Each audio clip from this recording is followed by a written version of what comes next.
PEGI 18.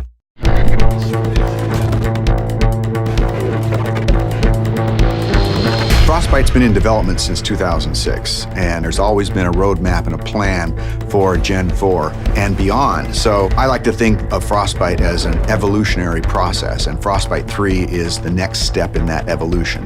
Frostbite 3 is a really powerful tool set. A gamer is going to experience a much more authentic, believable, and realistic-looking game.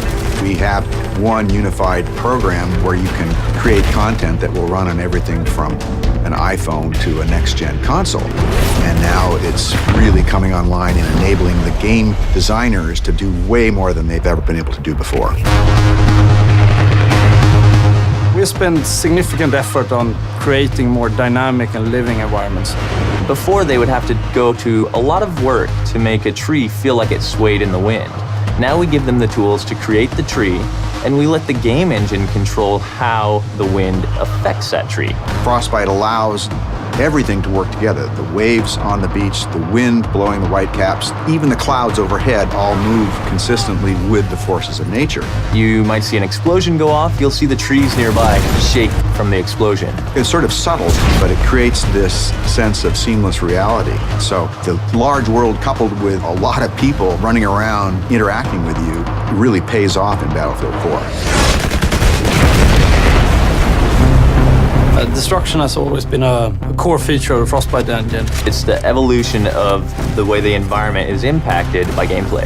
Everything from the smallest spark colliding, but also gigantic chunks of debris that crumble when they impact the ground. The guys on Battlefield 4 have been working on something called Levolution. Levolution is really about the concept how you can drastically change a multiplayer map into something different. It could be anything from a big building collapsing or to a dam breaking or anything really big game changer to the level. A recent feature that we've put in, and you'll see in Battlefield 4, is our networked water simulation. So what this means is all players will see the same wave in the same position at the same time. And this leads to some pretty exciting cat and mouse type of gameplay where you're ducking down and going up and you can kind of peek around as you drive in your boat. It will no longer swim on a flat surface. Instead, it will be affected by the different waves and everything. And that comes to everything from living characters that are swimming, but also to the ragdolls. Something like a jet crashes into the ocean, you'll see the water react and the debris will then float on the waves. It's a very, very cool dynamic engine. Things just happen and it seems right. Take cover!